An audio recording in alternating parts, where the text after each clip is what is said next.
morning everyone. I am Achal Gupta and today we are going to start the next chapter of mathematics in class 7th, and that chapter's name is fractions and decimals. So let's start our chapter. So in today's class we will go through few points. First one is what are fractions, second one is types of fractions, and third one is how to convert a fraction into its lowest form. So let's start with introduction of fractions, that what fractions are.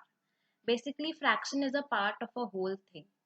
Whenever you divide a whole thing or an object in equal parts, then parts represented in the form of fractions. Okay, as you can see here, one complete circle is there. This is a whole thing. I divide this circle into two parts. So this shaded part can be written as 1 upon 2. Here 1 upon 2 is a fraction only. So this shaded part can be represented as 1 upon 2 or half, which is a fraction. Again, I have divided this circle into 4 equal parts, right? So this shaded portion, again if I represent, it can be written as 1 upon 4. Here 1 upon 4 again is a fraction, and why I have written this as 1 upon 4? Because out of 4 parts I shade only one part. So this is 1 upon 4. And when I shade 3 parts of this circle, then this can be represented as 3 upon 4 or 3/4, because out of 4 parts 3 parts are shaded. So fractions are basically parts of a whole thing. When you divide a whole thing into parts, equal parts, then those parts can be known as fractions. Okay. Fractions can be represented in the form of a upon b, where a and b are whole numbers and b cannot be 0. What does this mean? As you can see here, fractions are written in the form of a upon b.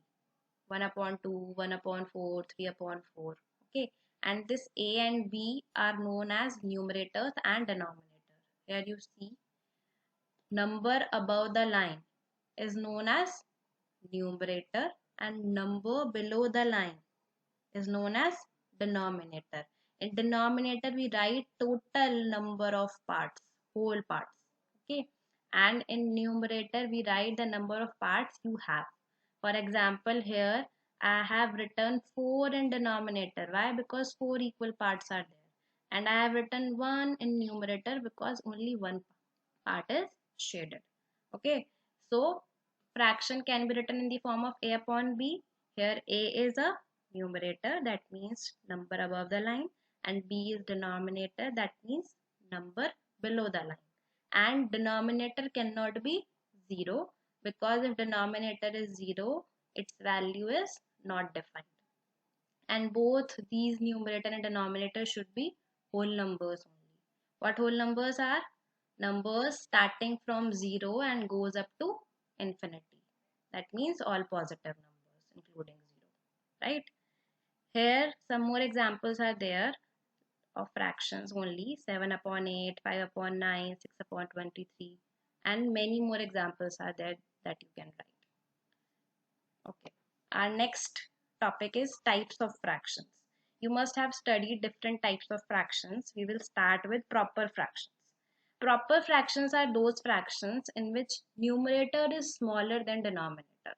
Here you can see numerator and denominator 3 by 4. Here 3 is numerator and 4 is denominator, right? Denominator is bigger and numerator is smaller. So this is a proper fraction. Here also my numerator is 2 and my denominator is 5. Denominator is bigger and my numerator is smaller. So this is also a proper fraction. In proper fraction you should keep in mind numerator is smaller and denominator is larger. Okay. Second type of fraction is improper fraction, in which numerator is greater or equal to denominator. That means numerator should either be larger than denominator or it should be equal to denominator. Here you can see 5 upon 4 is a fraction. Here 5 is numerator and 4 is denominator. 5 is greater or bigger number and 4 is smaller number, right? So this is improper. Here also you can see 9 upon 7 is one example in which 9 is numerator and 7 is denominator. 9 is larger, so this is again a improper fraction. Keep this thing in mind that proper fraction value lie between 0 to 1, whereas value of improper fraction is always greater than 1. Okay. Our next type of fraction is mixed fraction. Mixed fraction is basically sum of whole number and a proper fraction. When you combine a whole number and a proper fraction, you get a mixed fraction. Mixed fraction look like this, as you can see. And improper fractions can be converted into mixed fractions because value of improper fraction is more than 1. Okay. Here you can see some examples like 5 upon 4 is an improper fraction because numerator is greater than denominator. I can write it as 1 upon 4 in mixed fraction form. How? Here 1 is whole number and this 1 upon 4 is proper fraction, right? Similarly, 9 upon 7 is improper fraction because numerator is greater than denominator. Again, this can be written as 1 2 upon 7. Here 1 is a whole number and 2 upon 7 is proper fraction. How do we convert mixed fraction into improper and improper fraction into mixed? We will see this in our next class. Okay. So let's move on to our next type of fraction, that is decimal fractions. Decimal fractions are those fractions in which denominator is either 10, 100, 1000, 10,000, lakh, 10 lakh and so on. Here you can see in examples 7 upon 10. Here denominator is 10, so it is a decimal fraction. 19 upon 100. Here denominator is 100, it is a decimal fraction. If I'll write 10 upon 1 lakh, so that will also be a decimal fraction because its denominator is 1 lakh. So whenever my denominator is 10, 100, 1000, 10,000, 1 lakh, 10 lakh, 1 crore and so on, it is a decimal fraction. Okay. Now our next type of fraction is like fraction. You have studied this in class 6 only. Like fractions are those in which denominators are same. Whenever two fractions are having same denominator, two or more than two fractions are having same denominators, then they are known as like fractions. As you can see here in example, all three of these fractions are having same denominator, that is 11. So all three of them are like. Whereas in unlike fractions, our denominators are different. You can see here denominator is 9, here it is 7, here it is 11. So whenever our denominators are different, they are known as unlike fractions. Okay. One more type of fractions are there, that are unit fractions. Whenever a fraction is having 1 as numerator, whenever our numerator is 1 in any fraction, then it is known as unit fraction. All these are unit fractions because their numerator is 1. Now, next type of fractions is equivalent fractions. This is important, so listen carefully. Equivalent fractions are those fractions whenever they are multiplied or divided with the same number. Numerator and denominator, whenever multiplied or divided with same number, we get equivalent fractions. Their values will remain unchanged. As you can see here an example, my one fraction is given to me, that is 1 upon 2. When I multiply both numerator and denominator with 2, 1 into 2 will be 2 and 2 into 2 will be 4. I will get 2 upon 4. So both of these are equivalent fractions. Again, whenever I multiply this 2 with 3 and 4 with 3 also, you just have to keep this thing in mind that you have to multiply both numerator and denominator with same number.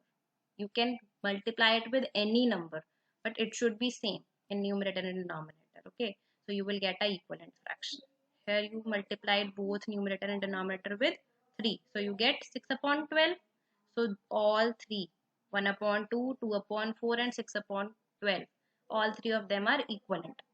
When you multiply this 6 upon 12, both numerator and denominator with 10, you get 60 upon 120. This is also a equivalent fraction. So you can get as many equivalent fraction as you want. You just keep multiplying numerator and denominator with same number. Okay. If possible, you can also divide both with same number to get a equivalent fraction. Here in this example, 40 upon 60. One fraction is given to me. Here numerator is 40, denominator is 60. When you divide both of them with 10, 40 divided by 10 will be 4 and 60 divided by 10 will be 6. So 4 upon 6 and 40 upon 60 both are equivalent fractions. Again, when 4 upon 6 will be divided with 2, both 4 and 6, when divided with 2, you get 2 upon 3. So 4 upon 6 and 2 upon 3, both are equivalent fractions again, because you are dividing both numerator and denominator with same number. So either multiply both numerator and denominator with same number, and if possible you can also divide both numerator and denominator with same number to get an equivalent fraction. Also remember students, each equivalent fraction is having same lowest form. Now what is lowest form we will study in our next topic, but before that let's see few more examples of equivalent fraction, how to check them. Here two fractions are given to me. One is 4 upon 8 and another one is 8 upon 16. And if I have been asked whether they are equivalent fractions or not, how can I check them? There are two methods. First one is here, you can cross multiply them. How? You will multiply this 16 with 4 and you will multiply this 8 with 8. 4 into 16 will be 64 and 8 into 8 will be 64. Whenever both of the numbers you get are equal, so they are equivalent fractions, you just have to cross multiply and check whether you get the same product or not. If you are getting same product, they are equivalent fractions, and if you are not getting same product, they are not equivalent. Another way of checking is you can convert them into lowest form, that we will see in next topic. But before that, let's see few more example. Here you have to write the 5 fractions equivalent of the following. Here my question is 2 upon 3 and you have to write 5 equivalent fractions of this number. Now how we can get a equivalent fraction? Either by multiplying both numerator and denominator with same number, or dividing both numerator and denominator with same number. Now you can see here my numerator is 2 and denominator is 3. You cannot divide 2 and 3 with same number, right? You can divide it with 1. You will get 2 upon 3 only. So you cannot write that. So what we will do, we will multiply both of them with same number to get equivalent fractions. There are only two ways to get equivalent fraction. Either multiply with same number in numerator and denominator, or divide with same number in numerator and denominator. So generally we multiply with same number. So here I am multiplying with 2 in numerator and denominator. 2 with 2, 2 multiplied with 2 will be 4 and 3 multiplied with 2 will be 6. So one of its equivalent fraction will be 4 upon 6. When you multiply both numerator and denominator with 3, so 2 3s are 6, 3 3s are 9. My another equivalent fraction will be 6 upon 9. You can multiply them with 10 also. So when I multiply both of them, numerator and denominator with 10, 2 into 10 will be 20, 3 into 10 will be 30. So 20 upon 30 can also be a answer. You can get infinite number of equivalent fractions. You just have to write any 5. Okay. Few more examples are there. You have to note them all in your classwork. Okay. So let's move on to our next topic, that is how to convert a fraction into lowest term. Lowest term is basically when both numerator or denominator is having greatest common factor as 1. You cannot reduce them further.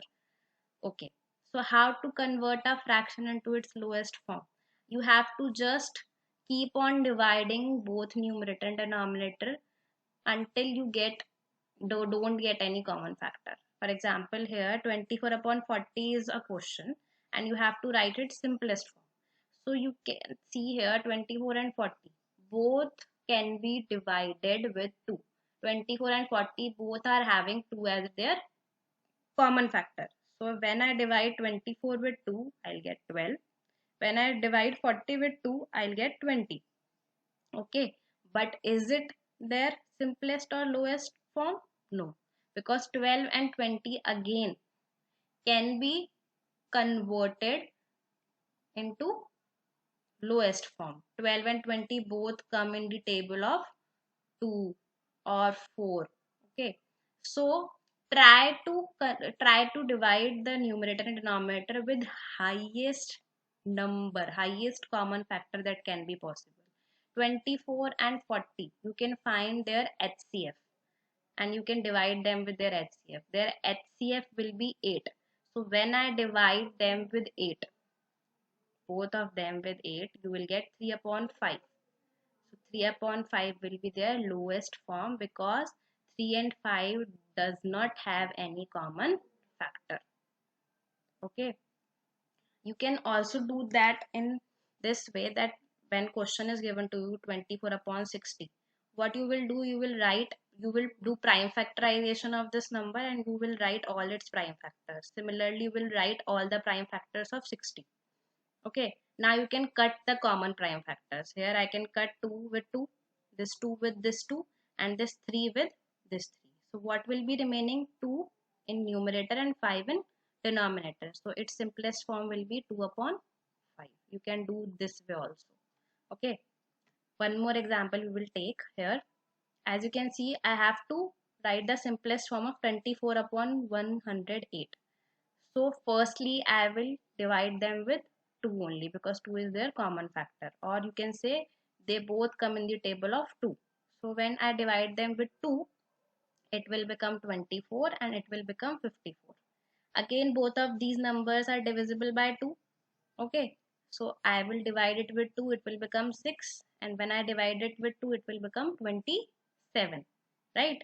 Again, I will divide both of these numbers with 3 because they come in the table of 3, or 3 is their common factor. So when you divide them with 3, it will become 2 and it will become 9. Now 2 upon 9 is their common is the lowest form because 2 and 9 does not have any common factor. Okay, or you can directly divide 24 and 108 with their HCF. If you will do that, you will directly get this answer. 24 upon 108 can be directly divided by what? 12, and you will directly get 2 upon 9 because 12 will be their HCF. So 12 से आप जब 24 को divide करोगे it will be 2, and when you divide 108 with 12 it will be 9. Okay, okay, so I said you can check equivalent fractions in one more way, that is to convert them into lowest form. Now you know how to convert in lowest form. When I convert 4 upon 8 into lowest form, it will be divided by 4. 4 ones are 4 and 4 twos are 8. It will be 1 upon 2. And when you convert this fraction into lowest form, it will divide with 8. It will become 1 upon 2. So as I said, lowest form of each equivalent fraction is same. So you can also check this way whether two fractions are equivalent or not. I hope all things are clear to you. If not, you can ask your queries. Thank you.